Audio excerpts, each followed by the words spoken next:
Eu devia saber desde o instante em que disse à minha irmã que iria comemorar meu aniversário com um jantar em um restaurante sofisticado. Meu nome é Carol e vou te contar um pouco sobre a minha relação com a minha irmã tóxica.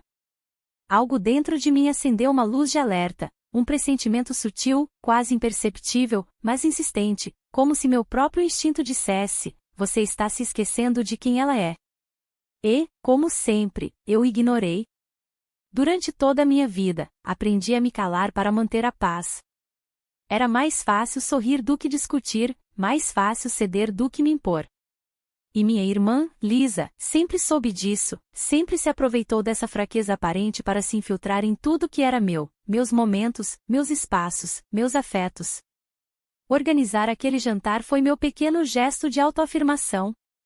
Escolher o restaurante mais bonito da cidade, com vista para o lago iluminado por tochas e um cardápio elegante, foi minha maneira de me lembrar de que eu também merecia ser celebrada, eu que sempre estive no segundo plano, que fui babá dos sobrinhos, conselheira de madrugadas, ouvinte dos surtos da minha mãe, mais de uma vez financiadora silenciosa de problemas que não criei. Na semana anterior ao jantar, mandei os convites com todo cuidado, listei os nomes, avisei sobre a reserva, deixei claro que era algo íntimo. Queria poucas pessoas, gente que, ao menos por uma noite, não me drenasse até o osso. Lisa confirmou presença de imediato, com aquele tom empolgado que só ela sabia fingir, e eu, idiota como sempre, acreditei que dessa vez ela respeitaria. O dia do jantar chegou com o sol limpo e um vento suave. Vesti um vestido vinho de tecido leve que abraçava meu corpo com delicadeza e prendi o cabelo em um coque elegante. Maquiei-me com cuidado. Tudo em mim dizia: hoje é sobre mim, hoje não sou coadjuvante de ninguém. Cheguei ao restaurante 5 minutos antes do horário combinado e pedi para ajustar a mesa, seríamos 7. Fiz questão de pagar a reserva antecipadamente, já prevendo que, como de costume, haveria quem esquecesse a carteira, quem ficasse no débito eterno ou quem jurasse que transferiria depois. Foi quando Lisa chegou. Eu a vi pela janela, vindo do estacionamento. Ela andava rápido, arrastando os pés, mas não vinha sozinha. Um homem e uma mulher a acompanhavam, ambos visivelmente mais velhos, de aparência simples, mas com olhares curiosos diante da fachada do restaurante. 3 crianças pulavam e corriam em volta deles como se estivessem em um parque de diversões. Eu congelei. Não, não é possível, sussurrei para mim mesma, sentindo o estômago afundar. Mas era. Minha irmã entrou sorrindo, como se nada demais estivesse acontecendo, como se trazer 5 pessoas não convidadas para uma festa íntima não fosse uma completa falta de respeito, como se fosse absolutamente aceitável transformar meu jantar de aniversário em um piquenique improvisado de família alheia. Oi, mana, ela disse, já vindo me abraçar como se estivéssemos em plena harmonia. Trouxe os pais do Michael e os filhos deles também. Eles estavam doidos para conhecer esse restaurante. Aproveitei a oportunidade. Aproveitou? Como se eu fosse um trampolim, um cartão de crédito, uma desculpa. Fiquei em silêncio por 2 segundos, 2 segundos longos o suficiente para respirar fundo e não dizer tudo o que meu peito gritava. Os convidados inesperados sorriram educadamente, e as crianças se jogaram nas cadeiras como se fosse o parquinho da escola. Um dos garçons, visivelmente desconfortável, veio ajustar mais cadeiras à mesa. Que bom que você conseguiu trazer tanta gente, eu disse com um meio sorriso, disfarçando o incômodo que explodia em mim. Ela não percebeu ou talvez tenha percebido, mas não se importava. Eles estão animadíssimos, respondeu, sentando-se como se fosse a dona da noite. Não havia mais o que fazer, o estrago estava feito. A minha noite, que deveria ser minha celebração, havia sido sequestrada por Lisa e seus planos egoístas. Os pratos começaram a chegar. Os sogros dela pediram o vinho mais caro da casa, como se estivessem testando a carta de bebidas. As crianças exigiram sobremesas antes mesmo do prato principal, e Lisa apenas ria, achando tudo o máximo. Eu permaneci ali, entre goles lentos de água com gás e um sorriso treinado, observando o desfile de abusos. Um pedaço de mim queria levantar e ir embora, o outro, mais firme e mais ferido, começou a arquitetar uma reação. Eu estava cansada, cansada de ser drenada, de sustentar festas para outros brilharem. Chamei o garçom com discrição enquanto Lisa explicava em voz alta que adorava aquele restaurante, mesmo nunca tendo vindo antes. Por favor, disse em voz baixa, gostaria que fizessem a conta da mesa separada. Quero pagar apenas o que consumi e entregue esta outra conta para aquela senhora ali de vestido florido, minha irmã. O garçom assentiu com um leve aceno, seu olhar dizia tudo, ele sabia o que estava acontecendo, era o tipo de cena que provavelmente via com frequência. O jantar terminou, enfim. Os sorrisos estavam mais lentos, os copos já vazios e as crianças lambuzadas de sorvete. O garçom se aproximou da minha irmã com o envelope da conta, e eu observei à distância, aguardando o momento. Lisa abriu o papel com desdém, talvez acreditando que era mais um mimo, mas seus olhos logo se arregalaram, a pele dela empalideceu, seus lábios se entreabriram, e ela piscou várias vezes como se o número diante dela fosse um erro de impressão. Você tá louca? Ela gritou. Essa conta deu mais de 3.000 reais. Levantei-me com calma, peguei minha bolsa, ajeitei o cabelo com uma das mãos e caminhei em direção à saída com uma serenidade que há muito não sentia. Olhei para ela e disse sorrindo, é a conta dos seus convidados, e saí. O silêncio que ficou atrás de mim foi mais doce do que qualquer sobremesa daquele restaurante. Pela primeira vez eu havia dito não. Pela primeira vez, minha voz teve peso. E, ainda que ela chorasse ou inventasse versões depois, dentro de mim havia uma certeza, eu não seria mais o palco onde ela encenava sua vida. A noite era minha e, enfim, eu a tomava de volta. Na manhã seguinte, acordei com o celular em silêncio absoluto, nenhuma mensagem, nenhuma ligação. Um milagre ou talvez o prenúncio de uma tempestade cuidadosamente arquitetada por Lisa. E eu já conhecia bem suas tempestades, nunca vinham sozinhas, sempre acompanhadas de acusações, distorções e, claro, uma tentativa quase artística de me pintar como a vilã. Esperei até o meio da tarde antes de abrir as redes sociais. Meu instinto me dizia que havia algo no ar, e não me enganei. Na minha última foto, uma selfie simples na frente do restaurante com a legenda "Uma noite só minha", havia comentários que começaram inocentes até se transformarem em indiretas e, finalmente, em ataques velados. Algumas pessoas esquecem o valor da família, escreveu uma prima que mal falava comigo, mas que com certeza recebeu o áudio choroso da Lisa. Tudo pelo status, comentou um conhecido que, por coincidência, é amigo dos sogros dela. Não demorei a entender o que ela estava fazendo, uma campanha. Lisa era boa nisso, ela chorava fácil, se fazia de coitada com maestria e adorava repetir as histórias até que todo mundo acreditasse. Só havia um detalhe, dessa vez, eu não ia ficar em silêncio. Enquanto eu lia aqueles comentários, uma parte de mim queria se justificar, explicar, gritar para o mundo inteiro o que realmente aconteceu, mas outra parte, mais serena, mais madura, já começava a perceber que não valia a pena. Eu sabia a verdade, eu vivia a verdade, e ela bastava. No fim da tarde, o telefone tocou. Era minha mãe. O que você fez com a sua irmã, menina? Nada de oi, nada de como você está? Era sempre assim, e eu já esperava. Você sabe o que ela fez, mãe? Respondi com calma, ainda que por dentro o meu sangue fervesse. Levou 5 pessoas que eu não convidei para o meu aniversário, achou que eu fosse pagar por tudo. Calada, pela primeira vez, eu não paguei, mas precisava humilhá-la daquele jeito? Pagar só a sua parte? Você queria provar o quê? Suspirei. Aquilo já não me surpreendia, minha mãe era especialista em minimizar as atitudes da Lisa ao mesmo tempo em que as minhas eram ampliadas a um ataque nuclear. Eu queria provar que não sou mais idiota, mãe, só isso. E eu não humilhei ninguém, apenas paguei o que era meu. Ela está magoada, disse que você a envergonhou na frente dos sogros, que os meninos ficaram sem entender. Os meninos, interrompi. As crianças que derrubaram suco no carpete do restaurante pediram 3 sobremesas cada?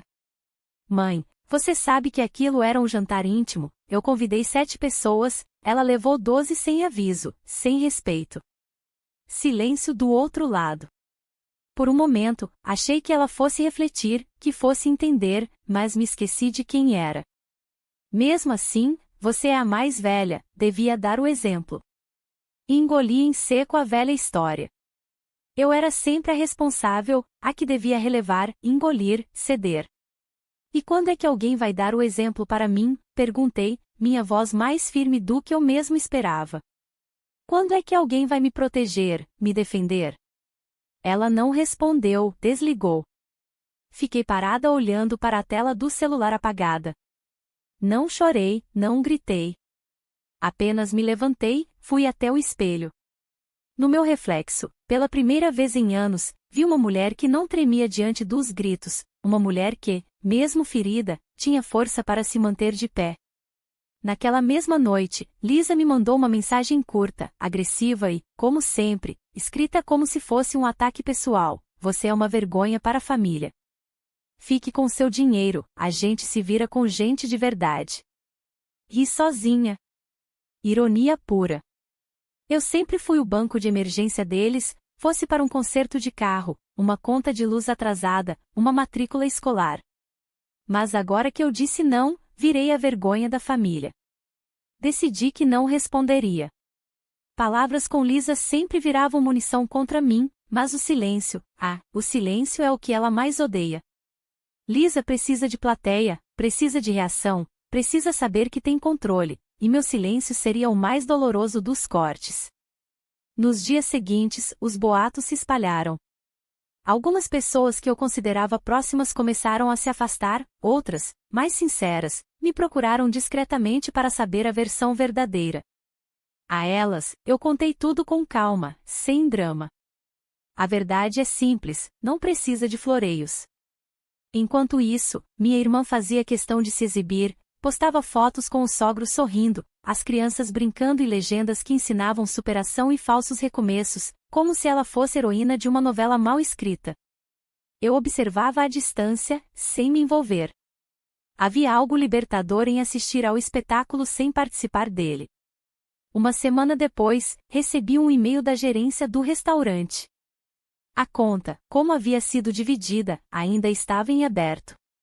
Lisa havia deixado o local alegando problemas com o cartão e, até aquele momento, não havia feito o pagamento.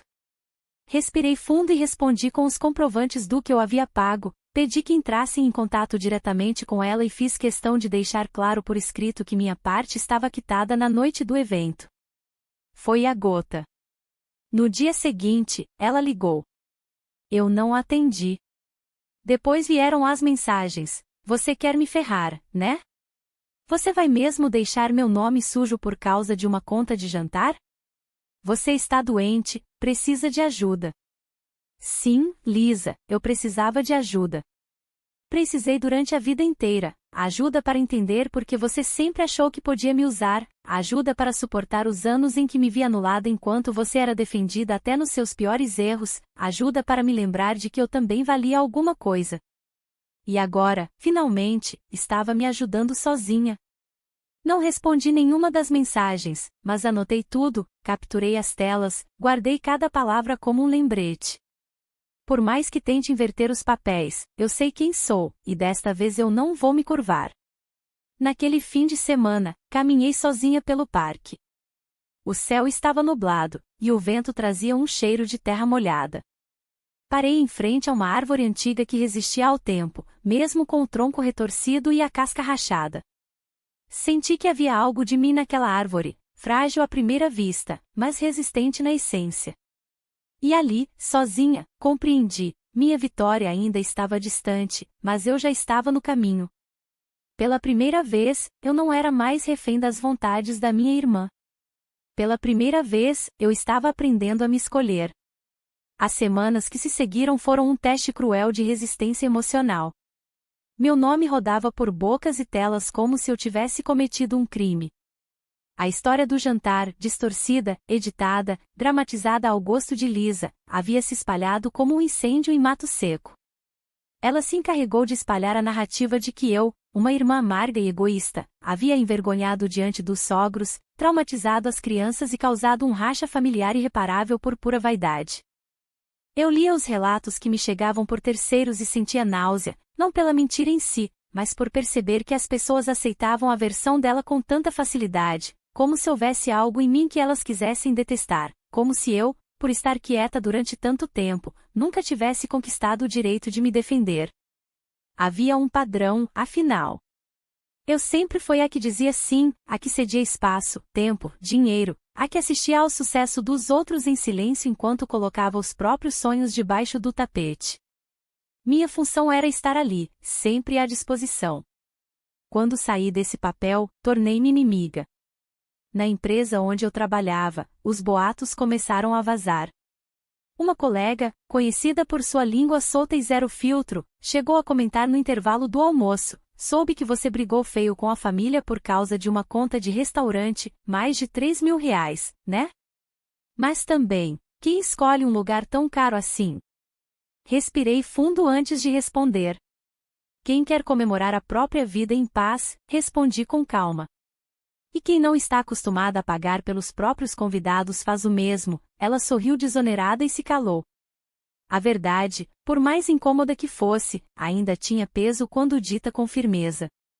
Naquela mesma semana, descobri que Lisa havia procurado nosso tio, o mais rico da família, e contado uma versão ainda mais dramática do ocorrido.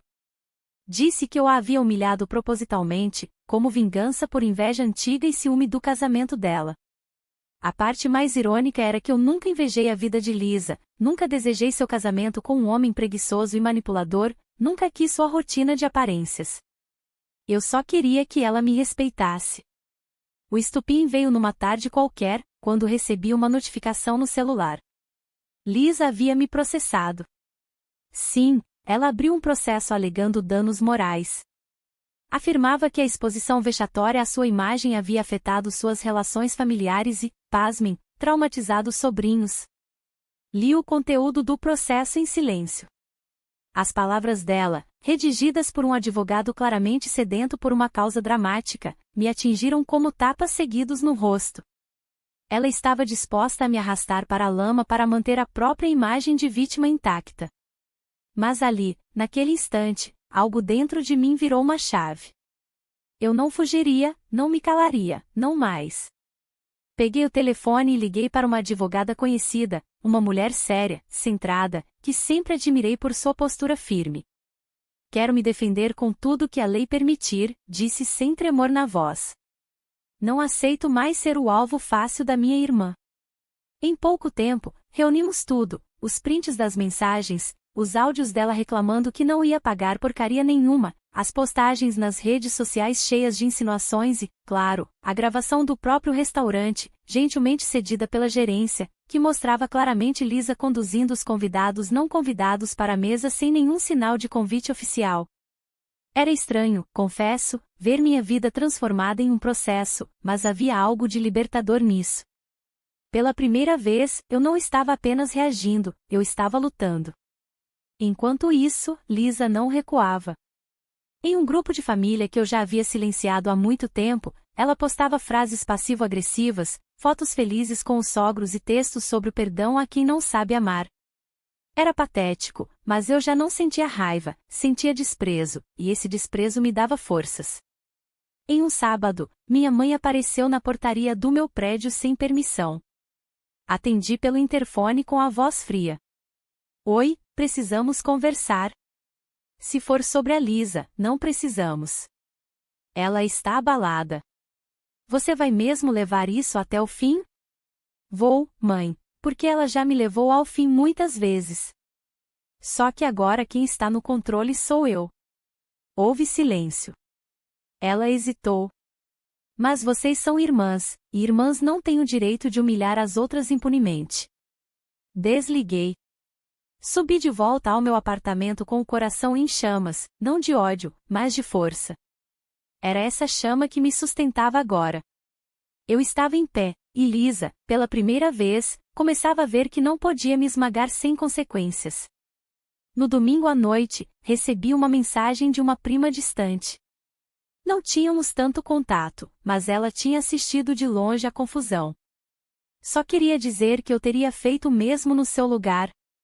A gente passa a vida bancando os outros e, quando se impõe, ainda vira vilã. Força. Li aquela mensagem mais de uma vez. Era simples, pequena, mas foi como um abraço inesperado no meio do caos. Na segunda-feira, minha advogada me avisou que o juiz havia solicitado uma audiência de conciliação. Seria nossa chance de apresentar as provas e, se Lisa insistisse, partir para o julgamento. Eu sabia que ela não recuaria, não era do feitio dela admitir erro, e quanto mais confrontada, mais agressiva se tornava. Preparei-me. Fui até o salão, fiz as unhas, comprei uma blusa nova, não porque quisesse impressionar, mas porque queria me olhar no espelho e lembrar que, mesmo em meio à batalha, eu ainda era digna de cuidado, de beleza, de respeito. Na véspera da audiência, Lisa tentou mais uma jogada. Mandou o marido me procurar. Michael apareceu no meu trabalho como se tivesse vindo em missão de paz. Fiquei em choque ao vê-lo ali parado na recepção, com a cara de pau que só alguém acostumado a viver às custas dos outros podia ter. Podemos conversar, ele disse, tentando soar amável. Se for sobre o processo, fale com minha advogada. Ela está nervosa, está tomando remédio, tem chorado à noite. Cruzei os braços, respirei fundo. Ela deveria ter pensado nisso antes de me expor, mentir, usar minha comemoração para se promover. Você sabe como ela é. Sei, e é exatamente por isso que não vou recuar. Ele tentou mais algumas palavras, mas eu já tinha me virado de costas. Deixei-o falando sozinho ali mesmo, diante dos olhares curiosos dos colegas. Pela primeira vez, eu estava construindo minha própria narrativa, e, gostem ou não, dessa vez a protagonista sou eu. Na manhã da audiência, acordei antes mesmo do despertador tocar. O céu ainda estava escuro, e a cidade parecia adormecida, mas dentro de mim havia um turbilhão. Eu me sentia como se estivesse indo para a linha de frente de uma guerra que não comecei, mas que agora eu precisava terminar.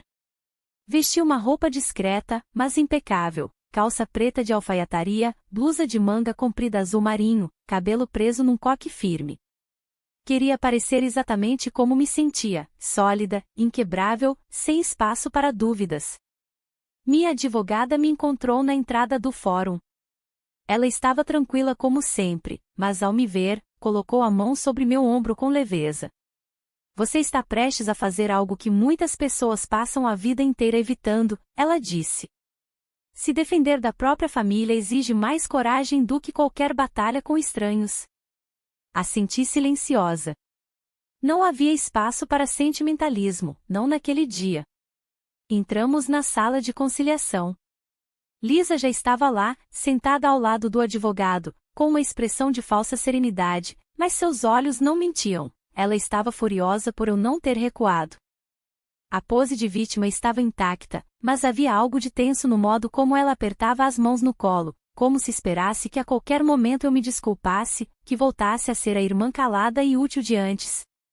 O juiz entrou, a audiência começou. Lisa foi a primeira a falar, como autora da ação. Repetiu a mesma ladainha que vinha espalhando há semanas, que eu a envergonhei publicamente, que causei prejuízos emocionais aos filhos, que feri sua imagem diante da família do marido, que a noite do restaurante havia sido uma humilhação sem precedentes. Enquanto ela falava, meus olhos não deixavam os dela. Não era raiva que eu sentia, era a dor amarga de finalmente aceitar que minha irmã nunca me enxergou como igual, apenas como uma extensão de suas vontades. Quando chegou minha vez de falar, respirei fundo e me levantei. Minhas mãos tremiam por dentro, mas meu corpo permaneceu firme. Meritíssimo, comecei, o que minha irmã chama de humilhação foi apenas um limite que ela nunca havia ouvido antes. Eu organizei uma comemoração íntima com pessoas escolhidas a dedo. Ela levou 5 convidados sem me avisar. Durante o jantar, seus sogros pediram o vinho mais caro do restaurante, as crianças pediram sobremesas antes mesmo do prato principal, tudo isso assumindo que eu pagaria por todos. Quando pedi para separar as contas, paguei apenas a minha parte, nada mais. Não houve gritos nem insultos, apenas um gesto de respeito por mim mesma que minha irmã interpretou como agressão. Apontei para a tela do notebook onde minha advogada exibia o vídeo do restaurante. Este é o registro da noite, a prova de que não houve espetáculo, houve apenas um basta ponto. O juiz assistiu ao vídeo com atenção, observou Lisa tentando explicar aos sogros onde sentar, pedindo menus infantis extras, dando risada com os garçons como se estivessem em um banquete oferecido por uma anfitriã generosa, uma anfitriã que ela nunca consultou. Minha advogada também apresentou os prints das mensagens agressivas que Lisa me enviou, com palavras ofensivas e ameaças, além do e-mail do restaurante confirmando que ela havia saído sem pagar a conta. Lisa arregalou os olhos, não esperava que eu tivesse guardado tudo. Ela sempre apostou na minha omissão, na minha tendência a esquecer e seguir em frente, mas ali, diante do juiz, percebeu que algo havia mudado em mim e que aquela versão de mim não voltaria. O juiz, com expressão neutra, sugeriu um acordo. A ré tem provas suficientes para a contra-acusação, evidências mais danosas para ambas. Lisa olhou para o advogado, que acenou como quem diz faça o que quiser. Eles estavam oferecendo o benefício da dúvida, ceder. Mas eu apenas disse, eu não aceito acordo. Quero que fique registrado, pela primeira vez, quero que a verdade fique registrada oficialmente. O advogado dela cochichou em seu ouvido. Ela hesitou, bufou, cruzou os braços. A farsa começava a desmoronar. Ao final da audiência, ao perceber que não sairia dali como vítima, Lisa saiu da sala bufando, sem me encarar. Eu permaneci sentada por um momento. Sentia um alívio estranho que misturava vitória e luto. Vitória por finalmente me posicionar, luto por entender que a irmã que eu tentei amar, proteger e compreender nunca existiu de fato, só existia em mim, nas projeções que eu criei por necessidade. Ao sairmos, minha advogada me parabenizou. Você conseguiu algo raro, se levantar sem precisar pisar em ninguém. Sua firmeza, sua clareza, são sua maior vitória. Não foi só sobre um jantar, sabe, confessei. Foi sobre anos engolindo tudo calada, sobre me anular em nome de uma harmonia que nunca existiu de verdade. Ela sentiu, com um olhar de quem compreende mais do que responde. Naquela noite, cheguei em casa, tirei os sapatos, preparei uma xícara de chá e sentei na varanda. O céu estava limpo, as estrelas tímidas, e eu estava sozinha, mas pela primeira vez não me sentia solitária. Eu tinha a mim. Lembrei de todas as festas que paguei, das desculpas que inventei para minha irmã, dos presentes caros que ela dizia que era só um favorzinho. Lembrei de quando dei entrada no meu primeiro carro e ela apareceu um mês depois pedindo dinheiro emprestado para mobiliar o apartamento novo, como se fosse obrigação minha. Lembrei de como no meu aniversário do ano anterior ela sequer me deu parabéns. Agora tudo fazia sentido, era a mesma história repetida com variações, eu dava, ela tomava, e o mundo aplaudia. Mas agora eu havia quebrado o ciclo. Na semana seguinte, o juiz arquivou o processo com base na ausência de provas e má-fé da autora. Lisa teve que pagar os honorários advocatícios. Recebi a notificação com um misto de satisfação e cansaço. A batalha havia sido ganha, mas a guerra emocional que ela representava ainda reverberava em mim.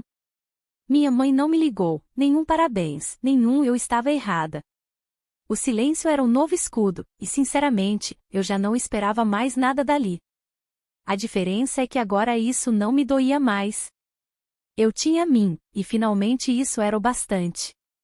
O processo encerrado não foi apenas o fim de um imbróglio jurídico, foi o marco silencioso de algo muito maior, a libertação que eu adiei por tempo demais. E embora o mundo lá fora seguisse como se nada tivesse acontecido, dentro de mim uma revolução se completava, sem fogos, sem palmas, com a firmeza de quem aprendeu a duras penas que amor não custa dignidade. Voltei àquele restaurante em um dia de céu ensolarado, sentindo a suave brisa na pele e observando os passarinhos cruzando o céu em gritos breves como se anunciassem uma nova vida. Sem reservas, apenas com o desejo de reescrever aquela memória. O garçom me reconheceu, sorriu com discrição. Seja bem-vinda de volta, senhora.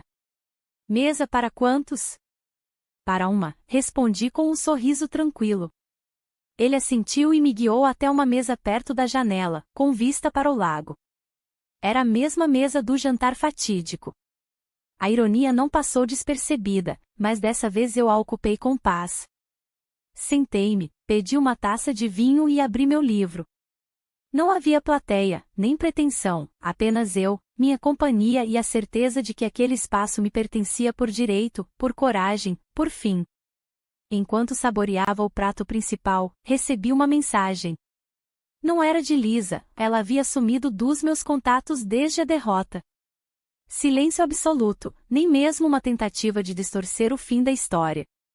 O que era surpreendente vindo dela, talvez porque, pela primeira vez, não havia espaço para manipulação.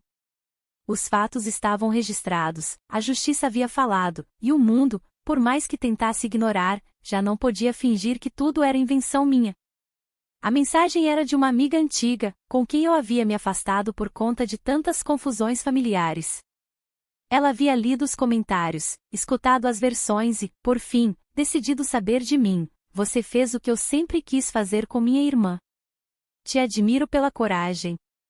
Respondi com algo simples, sincero. Não foi coragem, foi necessidade. Um dia a gente cansa de aceitar migalhas. E era isso, cansaço, exaustão. O corpo avisa quando chegou ao limite, mas o coração grita antes, e eu havia escutado, finalmente, meu próprio grito. Depois do almoço, caminhei pelo calçadão ao redor do lago. Casais sorriam, idosos alimentavam patos, crianças corriam com sorvetes nas mãos. O mundo seguia, e eu enfim sentia que seguia também. Nos dias que se seguiram, reorganizei minha vida, fiz uma limpa nos contatos, tirei fotos antigas das paredes, doei roupas que me lembravam versões de mim que já não existiam mais. Era como desfazer um ninho velho, construído de galhos secos e lembranças podres, para que algo novo pudesse nascer ali. Também mudei de apartamento, para um pequeno, aconchegante, só meu. Cada planta no canto certo, cada livro na prateleira certa, nada fora do lugar. Um lar construído com silêncio, escolhas próprias e paz, aquela que ninguém poderia roubar. Foi nesse novo espaço que recebi, 2 meses depois, a visita mais inesperada de todas. Minha mãe bateu à porta com um embrulho nas mãos, expressão dura e sem emoção. Hesitei antes de abrir, mas abri. Parte de mim precisava daquela cena, mesmo sem saber porquê. Vim devolver isso, disse, estendendo o embrulho. Abri ali mesmo, em silêncio. Era um porta-retrato com uma foto nossa, minha, dela e de Lisa quando éramos pequenas, uma foto antiga, desbotada, mas que ainda carregava sorrisos falsamente ternos. Não quero mais isso em casa, Lisa não aguenta olhar, disse ela, como se estivesse me punindo com aquela devolução. Acho melhor assim. Nenhuma de nós é mais aquela da foto. Ela não respondeu, olhou em volta, avaliando meu apartamento como quem esperava encontrar fraqueza, solidão e tristeza, mas só encontrou serenidade, e talvez isso a tenha incomodado mais do que qualquer ofensa. Está tudo arrumado demais aqui, parece vazio. Sorri. Está em paz, é diferente. Ela fez menção de dizer algo, mas desistiu. Em vez disso, deixou o porta-retrato sobre a mesa e saiu sem se despedir. Eu não fui atrás. Fechei a porta com leveza, fiquei olhando o objeto por alguns instantes antes de tirá-lo da moldura e rasgar a foto, sem raiva, sem drama. Era apenas o fim de uma história que já não precisava ocupar espaço na estante da vida. Na semana seguinte, segui a rotina com mais vigor. Passei a sair mais, a cultivar amizades antigas e a investir em mim, cursos, livros, viagens pequenas que me enchiam de sentido. Comecei a planejar, pela primeira vez, meu próximo aniversário. Dessa vez em outro lugar, um espaço reservado só para o meu nome, lista fechada, nada de surpresas.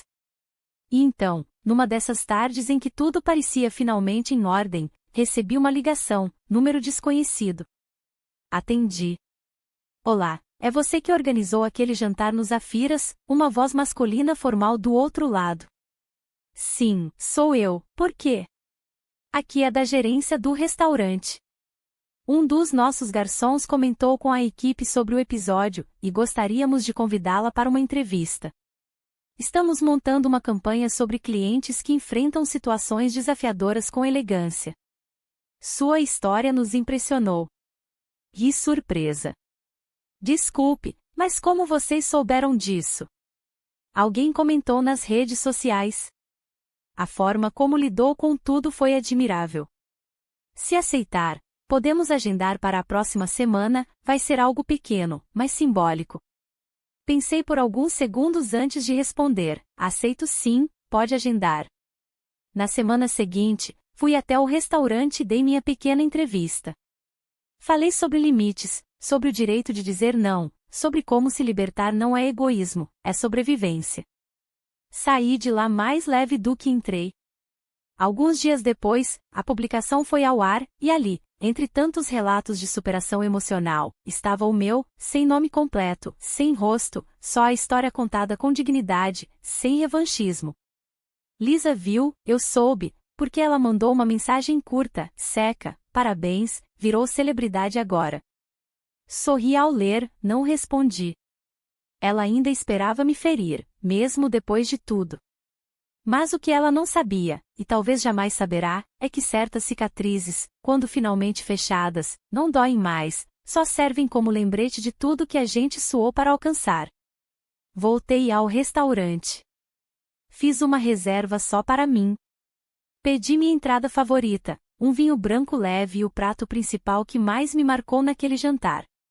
Enquanto o garçom se afastava, deixei o celular na bolsa, olhei ao redor, senti o aroma da comida, o som discreto dos talheres, o reflexo das luzes no vidro do lago. E então, com um leve sorriso no rosto, ergui a taça e brindei a minha própria companhia, a nova mesa, a minha e só minha. Fim. Com a história da Carol vimos que mesmo os nossos familiares precisam de limites, que não podemos deixar que passem por cima de nós, a satisfação dos outros não podem estar acima do nosso bem-estar e, às vezes, algumas relações precisam se encerrar para podermos seguir em frente. Você gostou dessa história? Curta esse vídeo e se inscreva no canal para mais relatos impactantes como esse.